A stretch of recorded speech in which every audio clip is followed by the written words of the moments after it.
Alright, so finally the greatest show on earth has started. মানে 4 বছর পর পর আসে, স্বাভাবিকভাবে খুব আগ্রহ থাকে এটা নিয়ে। এবারও তাই ব্যতিক্রম না।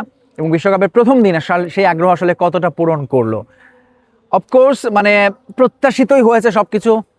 মেক্সিকো জিতবে সাউথ আফ্রিকার বিপক্ষে, ইট ওয়াজ মানে প্রেডিক্টেড।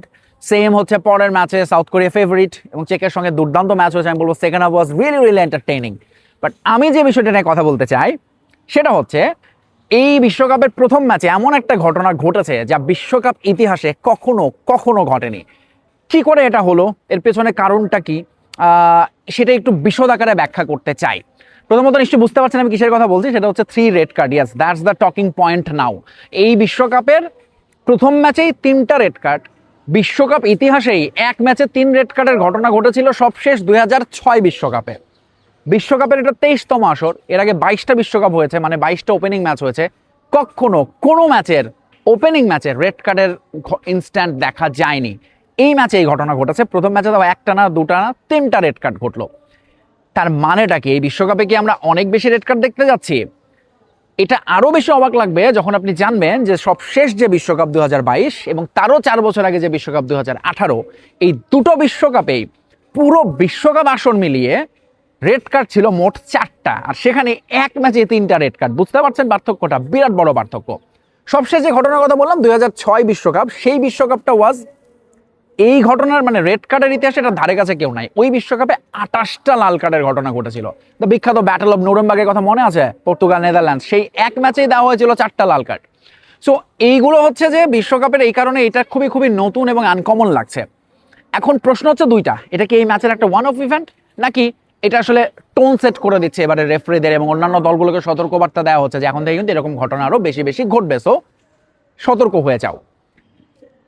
বিষয়টা যদি ব্যাখ্যা, আমি কয়েকটা রিপোর্ট পড়ে যেটা বুঝতে পারছি, প্রথমত হচ্ছে যে এবার ভিএআর কে কাজে লাগানো হচ্ছে রেড কার্ডের ক্ষেত্রে। আপনারা দেখেছেন প্রথম রেড কার্ডটা একেবারে কোনো কোশ্চেনেবল, এটা নিয়ে কোনো কোশ্চেন তোলার সুযোগ না। আমার কাছে মনে হয়েছে পরের দুটো রেড কার্ড, বিশেষ করে স্টেট রেড কার্ড, যেটা মেবি সেটা নিয়ে কেউ হয়তো বলতে পারেন যেটা তো ইয়েলো কার্ডও দিতে পারতেন। এখানেই আসছে সেই নিয়মটা হচ্ছে কি, ডক্সো।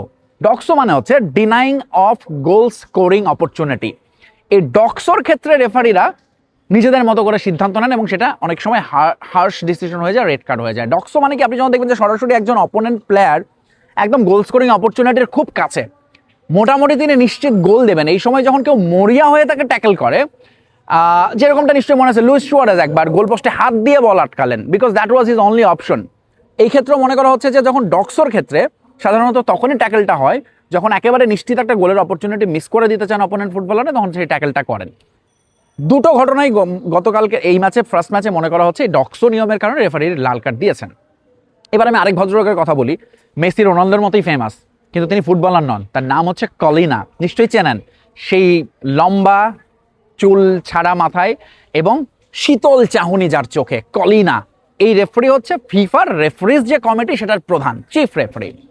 তিনি গত কয়েক বছর ধরে রেফারিং নিয়ে কাজ করছেন। ফিফার এই সমস্ত নিয়ম কানুন মূলত তিনিই সেট করেন। এক্ষেত্রে ফিফা তাকে স্বাধীনতা দিয়ে রেখেছে।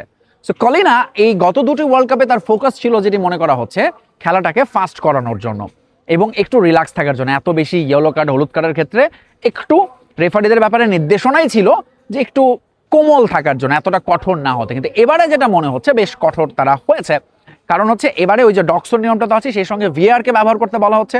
এবং এবার আর সহজে ফুটবলাররা পার পাবেন না যে একটু ট্যাকেল করলে রেফারি অনেক সময় এড়িয়ে যায়, এবার আর সেই সুযোগটা থাকছে না, কারণ রেফারিরা খুব কঠিন ডিসিশনে নিতে যাচ্ছে। তো ফুটবলারদের জন্য, বিশেষ করে ডিফেন্ডারদের জন্য is going to be very very difficult, specially African টিমের মতো যারা ফিজিক্যাল ফুটবল খেলতে পছন্দ করে তাদের জন্য। আমার প্রেডিকশন হচ্ছে এবারে কার্ডের সংখ্যাটা একটু বেশি হবে, কারণ রেফারিরা এবার বেশ কড়া করে এবং ওরকম একটা সিদ্ধান্ত নিয়েছে। সাধারণত বিশ্বকাপের আগে তারা মিটিং করে ডিসিশনগুলো নেন যে এই বিশ্বকাপে রেফারিং কেমন হতে যাচ্ছে।